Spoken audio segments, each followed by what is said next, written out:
Hello and welcome to 7 Jars of Hot Pickled Peppers, all about healing after a stroke. I'm Christine, a stroke survivor. I had a pontine hemorrhagic stroke, and I understand how recovery can be a real roller coaster ride. My hope is to help other stroke survivors transform the ups, the downs, and the scary drops into something more manageable, more like the carousel. And you even get to pick your own horse.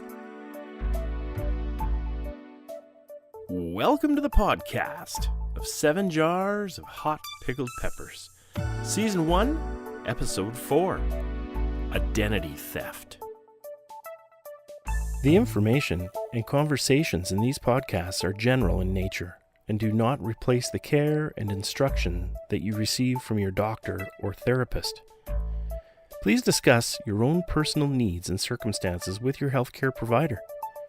You can join the conversation through email at 7jarsofhotpickledpeppers@gmail.com, or you can tweet us at number 7, capital J, small ARS, or on Facebook at 7 Jars of Hot Pickled Peppers. This week's quote of the cast. We must be willing to get rid of the life we've planned so as to have the life that is waiting for us. Joseph Campbell. We all have a plan for our life. Our identity drives our actions. Like many adults, I managed a full-time career with all the other aspects of my life. Being a mother, wife, friend, volunteer, and playing bass in a couple of bands. And after all that, my leisure time. For me, that was usually physical activities such as running, kayaking, snowshoeing, cross-country skiing. But after being a mother and a wife, the most defining part of my identity was my career. In my career, I found fulfillment, challenge, and a camaraderie I had never before experienced. I became part of an eclectic group of co-workers who were more like family. My stroke took me away from my work. It was akin to losing a big part of who I was. Until I was denied the ability to go to work, I didn't realize how much I let it define me. To add insult to injury, the day I found out my brain was bleeding was the same day I was offered a promotion. Now that's rotten luck. One study states that many people define themselves by their job titles. People, especially in North America, tend to measure themselves by their accomplishments. Maybe this can be traced back to our school days, where we were graded for our work, getting that external validation. While I was in the hospital, a very wise nurse came and spoke with me. She told me my stroke was comparable to a loss. She said, with any loss, you need to recognize the change and give yourself time to mourn, time to heal. Her words gave me permission to grieve the change in my life, what the stroke had taken from me. It's been a long road to acceptance, but her words still speak truth. One brain injury survivor said, "There was nothing more painful than grieving for myself while still alive." Accepting the new me and accepting who I am without my work identity has not been easy. It's been a real discovery process, and I'm learning to like me without my work. I'm trying to find ways to help others, to get that external validation. I'm embracing the changes brought on by my stroke, and I'm being open for the life that is waiting for me, instead of focusing on the plans I can no longer possess. More importantly, I've learned I am more than my job. I'd like to introduce this week's guest. George Krunick has been married for 32 years and has 5 children between the ages of 31 and 16. He's an architect technologist and has his own company called GC Design. From the age of 8, George has been involved in Ukrainian dance and has danced and taught for over 45 years, and he continues to be an adjudicator. As a result of an injury over 3 years ago, George has developed osteoarthritis in his right hip, which limits his activity and has significantly impacted his life. Welcome, and thank you for being here with us today and sharing your story. Thanks for having me. Oh, we're so pleased to have you here. First, would you mind just telling us a little bit about yourself? Well, as mentioned in the intro, I am a husband and a father of 5 children, living in Wetaskiwin. I have my own business and do architectural design and drafting. So that's where the stage of my life is now. In the early part of my years, I was highly involved in sports, all types of sports. But my real passion was in Ukrainian dance, and started at the age of 8, as mentioned, and just proceeded through life, really working hard and developing a more greater passion and more desire to achieve high standards in that genre of dance. Well, I know I've watched some videos and I got to see a Shumka performance once, and it's incredible, especially some of the acrobatics the male dancers perform. And you've been involved in that for 45 years? Yes. So I did start at the age of 8, and then at the age of 15, I got accepted into Shumka as a full-time dancer.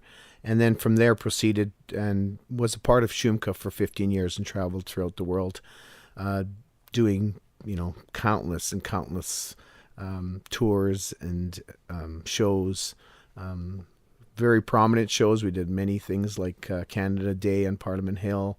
Wow. Did a lot of those performances. Every time the Government of Canada had a special gala event with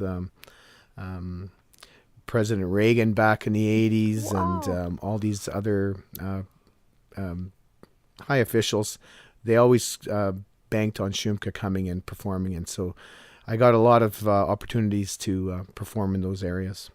That's incredible. Quite an illustrious career you've had. On top of that, managing being a husband, father, and having a career. So I've heard now that maybe the dancing and your life following sports has started to affect you in a physical way. Yes. So I've been very fortunate. When I was a dancer, I had a good knowledge of how my body worked and how my muscles worked. So I was able to control what I knew I could do and what I couldn't do. Many male dancers, especially in Ukrainian dance, generally have pain in their knees. I was able to not actually have any of that. Wow. And I hope I never have that, but it may be a thing of the future. However, the pounding on your body really takes a toll on it. And so now, as of about 3.5 years ago, I started to feel some real negative things in my right hip. And consequently, I have osteoarthritis in it. So I've been suffering through a little bit of trauma in the last 3.5 years. Yeah, well, your hip is quite an important part of movement and such. So is it taking away things you can do? Yeah, primarily the greatest thing that I've noticed is that I cannot run. I physically can't run. I hobble, and basically I'm running on one leg, and the other leg is just is basically just hanging there. Oh my. With regards to the other aspects of, like, I'm very active, so I still do yard work and do a lot of things.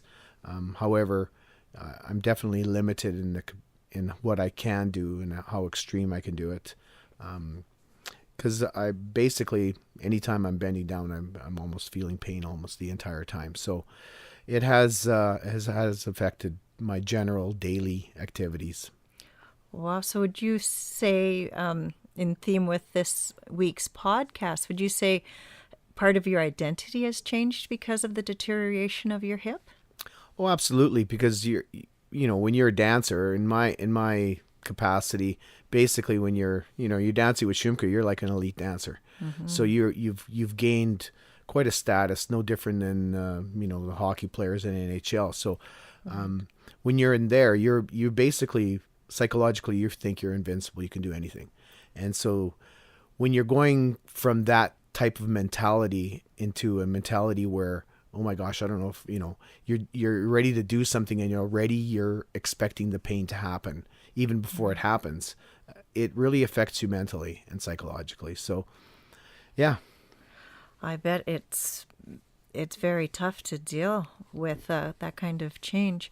So what emotions, what feelings were you experiencing when it first happened? I mean, 3.5 years is a long time. Did you think it would resolve? And I guess what has been your path since then?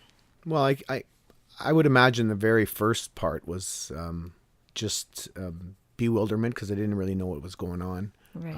And then it turned into frustration because as I started to inquire and go to doctors, it seemed like I never really could get a positive or a definitive answer. Right. I mean, they basically said that I had osteoarthritis, but there was no real clear direction as to how I should do that, how I should go about dealing with it. And every time I asked the question, I didn't really get an answer. I would have to go searching for more and more answers to the things that I was dealing with, and it became really frustrating.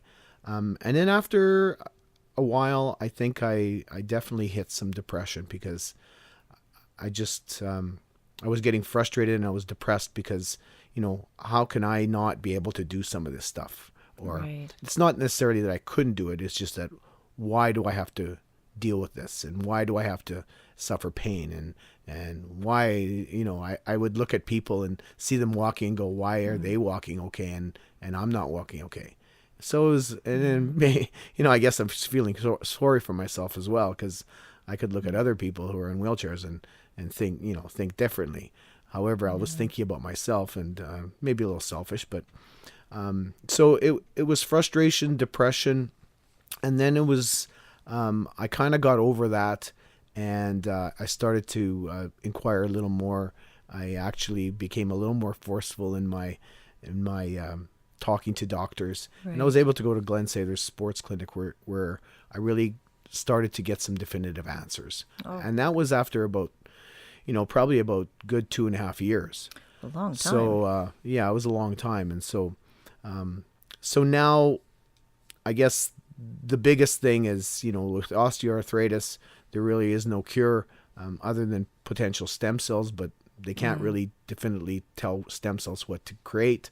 Right. So inevitably, I'm probably going to have to get a hip replacement. Right.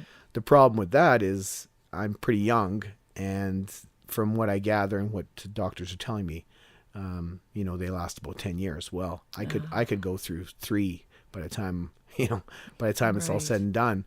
And they say that after the first one, the next ones don't work too well. So I have to do some kind of maintenance to delay as much as I possibly can a For potential sure. hip replacement. So Yeah, it's very, very unfair. That's for sure. But you sound like you've been going on a real roller coaster ride, but you're just keeping on the bright side as much as you can. So, I mean, it's been 3.5 years.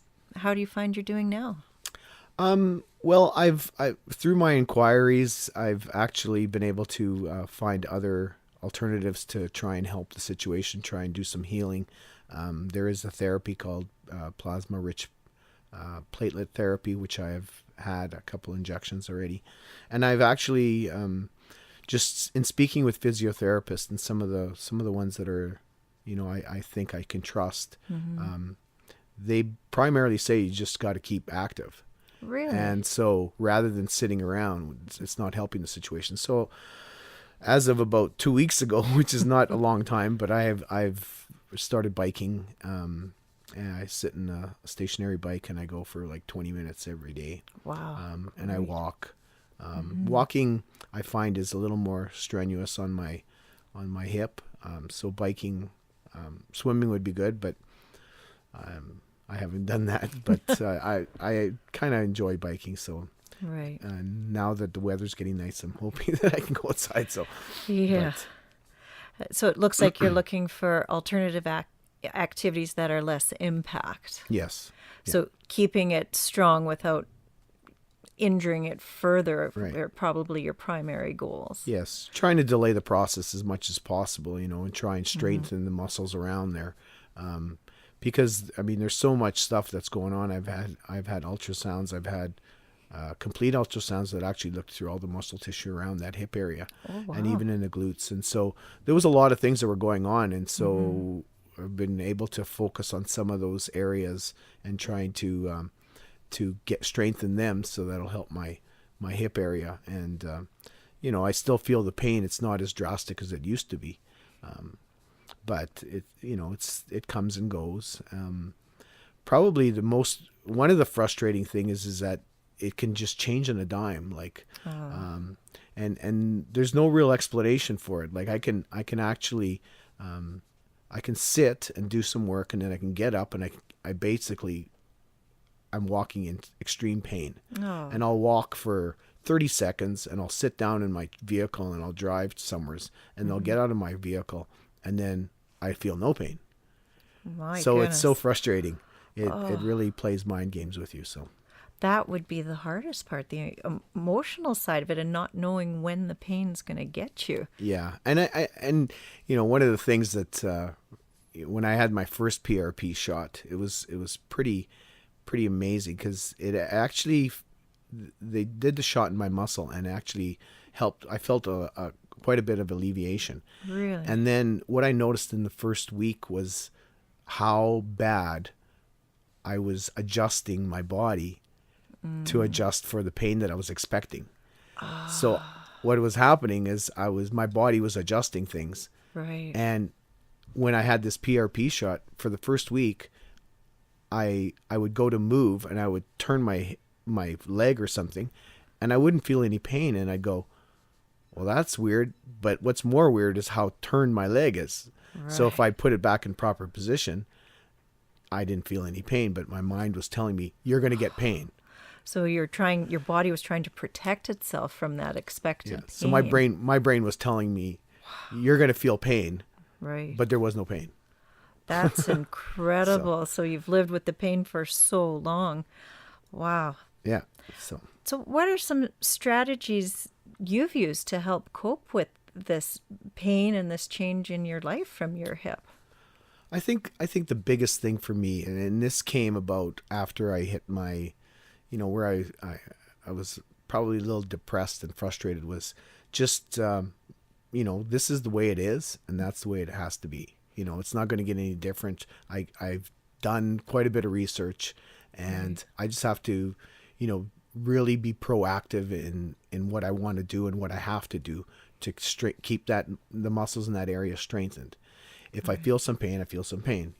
That's just life, right? And that could be in any situation.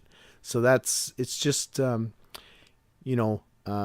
being positive, and that's the situation I'm in, and I have to just storm through it.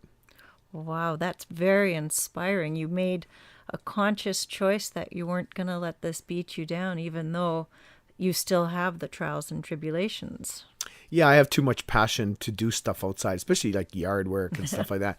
I don't want to stop it, right? And so I want to maintain as much as I can, because at some point I may not be able to do some of the things that if I do get a hip replacement, I won't be able to do stuff like skiing and stuff like that. So I'm trying to do as much as I can now, so that if I get to that point where I can't do it, or I'm not allowed to do it, then, well, I've done it. So, well, your tenacity is truly inspiring.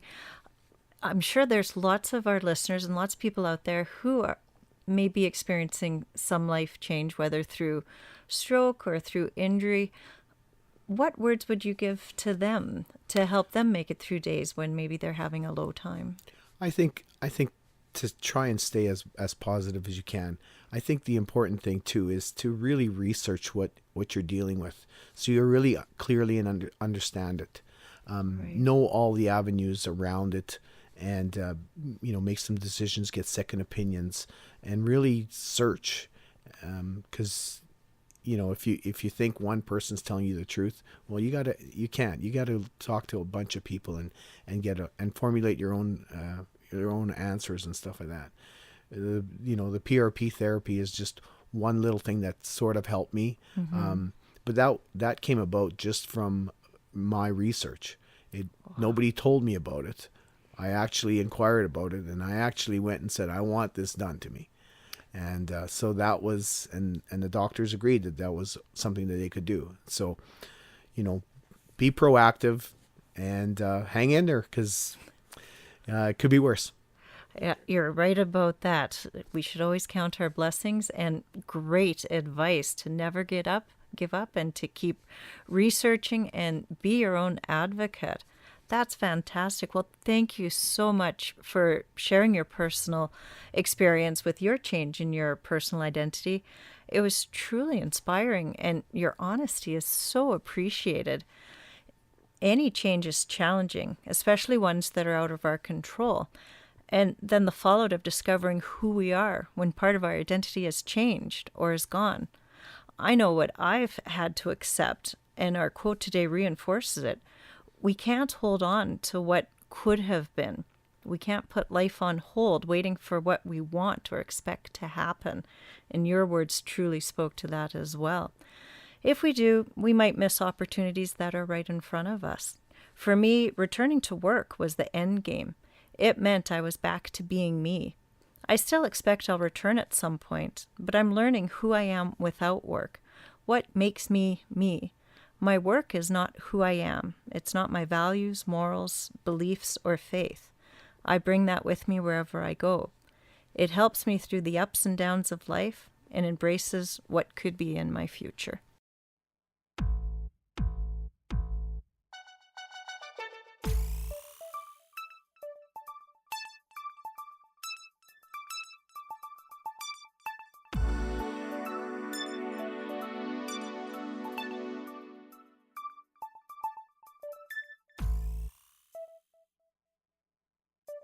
Now it's time for Speak to the Tweet. We received one tweet this week that asked, "What's with the funky music and drum sounds?" Well, I've mentioned before that I play bass guitar in a band. What I haven't said is Ken is the drummer in our band. He has this really cool set of electric drums. All those sounds are from his drum kit.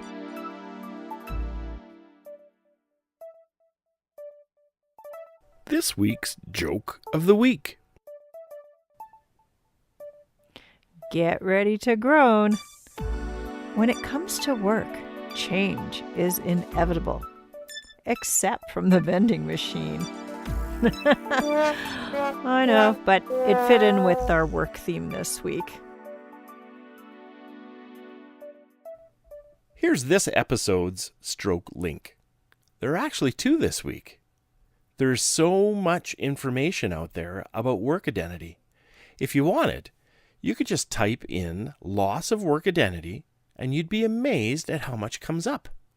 I agree, Ken. Researching the information made me feel better to know there are so many others who are having the same struggle. I think everyone experiences some kind of change in their work identity. Yeah, I agree, Christine. One website has a very good article that I spotted.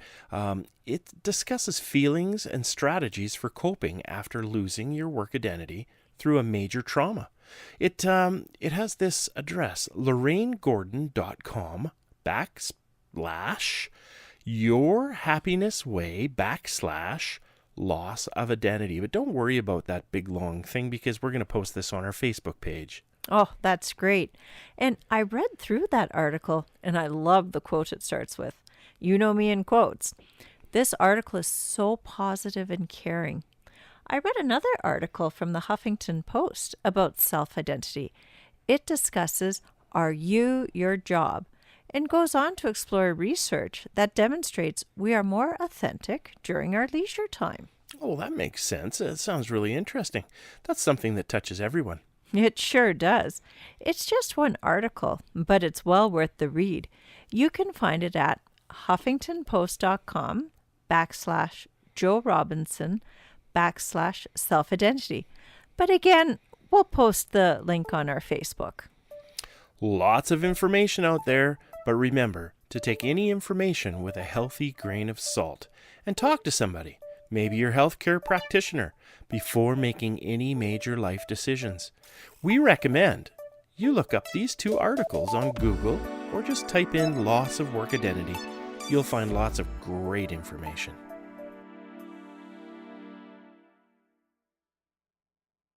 Last but not least, remember FAST, F-A-S-T. If you or a loved one experience any changes in your face, arm, or speech, time to get yourself to the hospital quickly.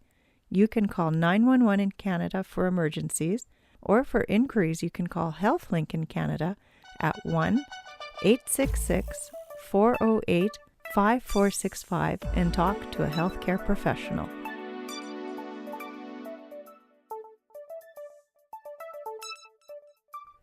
Hey, so that's our show for this week. Thank you for listening. Don't forget to like us on Facebook and leave us a comment on Podbean. If you have any questions or comments, jokes, or ideas for future topics, don't hesitate to get a hold of us. Please also visit our webpage at www.7jarsofhotpickledpeppers.com.